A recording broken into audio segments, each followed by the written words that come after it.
इस कहानी के लेखक है ज्ञान तिवारी। मैं इस कहानी की सूत्रधार हूँ और मेरा नाम शायद ही कोई ऐसा हो जिसने ना सुना हो, क्योंकि मेरी कहानी तो बरसों से लोग सुनाते चले आए हैं अपने अपने अंदाज में, जिसका खौफ एक बड़ी सी हवेली के अंदर एक पुराने दरवाजे के पीछे हमेशा रहा है।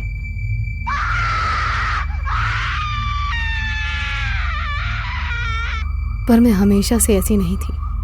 मैं तो खूब खेलने वाली एक हंसमुख सी लड़की हुआ करती थी। पर कहते हैं ना कि बुरा वक्त आता है तो भी उसकी खटखटाहट इंसान को सुनाई नहीं देती। ऐसा ही कुछ मेरे साथ हुआ। वो काली शाम जिसने मेरे जीवन को अंधेरे से भर दिया, मैं कभी नहीं भूल पाऊंगी, और ना ये हवेली जो भूल भुलैया बन गई है। मंजू अपने प्रेमी रविंद्र के साथ हवेली से दूर एक शांत वातावरण में एक घने पेड़ के नीचे सुनहरी शाम बिता रही है।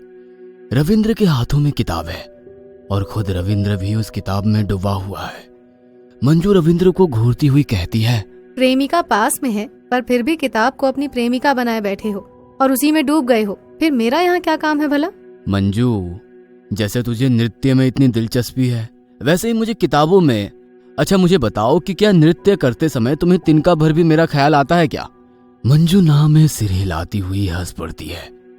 रविंद्र उसे नजरअंदाज करके वापस किताब में डूब जाता है कि तभी मंजू उठकर रविंद्र के सामने अपना मनोहर नृत्य करने लग जाती है और रविंद्र प्रेम निगाहों से मंजू को देखने लग जाता है। रविंद्र मंजू के नृत्य में खोया होता है कि तभी सहसा ऊपर आकाश में काले बादल छाने लग जाते हैं और धीरे धीरे पूरा आकाश गहरे काले रंग से ढक जाता है। बादलों के बीच से बिजली का कड़कना ऐसा लग रहा था मानो कोई गहरा संकट उभर कर आने वाला हो, और ठीक वैसा ही हुआ। महल से एक दासी नंगे पैर दौड़ते हुए मेरे पास आई और किसी बाबा के आने की खबर की और कहा, रानी जी बुलावा आया है, आप महल में वापस चले। कोई तपस्वी बाबा हैं जिनके लिए राजमाता चाहती हैं कि आप उनके दर्शन का सौभाग्य प्राप्त करें। ऐसा क्यों भला? और अभी तो हम रविंद्र के साथ है ना, और ऐसा क्या है उनमें जो हम उनके दर्शन करें? पता नहीं रानी जी, पर वो दिखने में बड़े ही भयानक से हैं। उनको देखो तो मानो ऐसा लगता है जैसे पूरे शरीर पर राख मल रखी हो। मंजू रविंद्र की ओर देखती है। रविंद्र मंजू को दासी के साथ जाते हुए देखता है। मंजू दासी के साथ महल में प्रवेश करती है। एक अतिथि का सत्कार कैसे करना चाहिए ये बात मंजू अच्छी तरह जानती थी, इसलिए मंजू ने बाबा को अपने हाथों से भोजन परोसा और स्वादिष्ट जलपान कराया।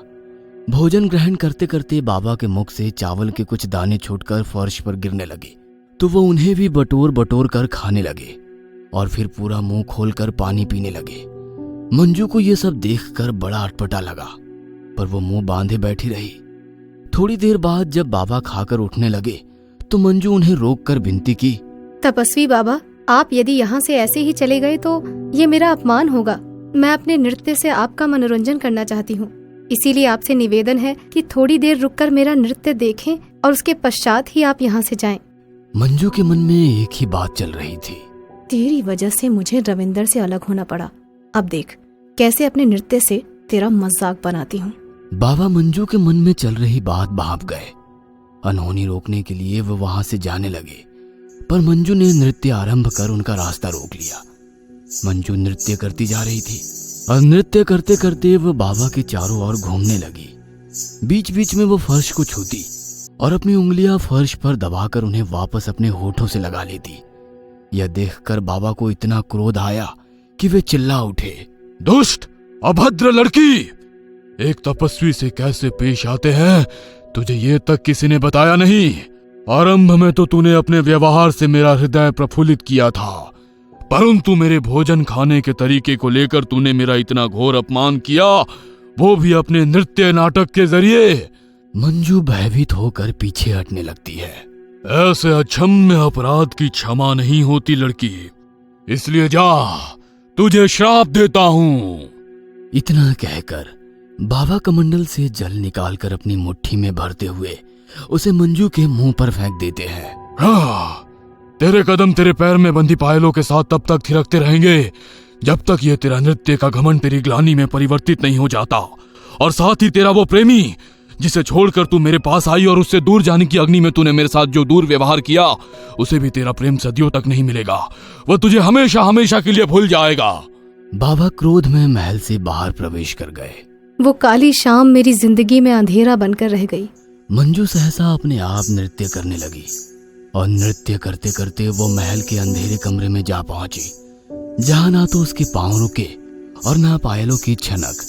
दिन से रात हुई, रात से सुबह, सुबह से रात, पर मंजू नहीं रुक पाई और उसने उसी अंधेरे कमरे में दम तोड़ दिया। 20 साल बाद कुछ दिन बीत गए, पर शापित मंजुलिका अकाल मृत्यु मरी थी और इसी वजह से कई दिन महल के कोने कमरे में पायलों की आवाज आती रही। इतना लिखकर रविंद्र ने अपनी डायरी बंद करी।